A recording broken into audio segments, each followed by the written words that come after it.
Hi guys, my name is Kiran.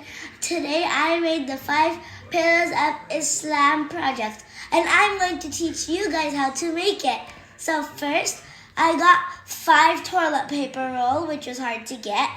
And then I got the glitter sticky paper. I put it on top of the rolls and look, it's turned out to be like this.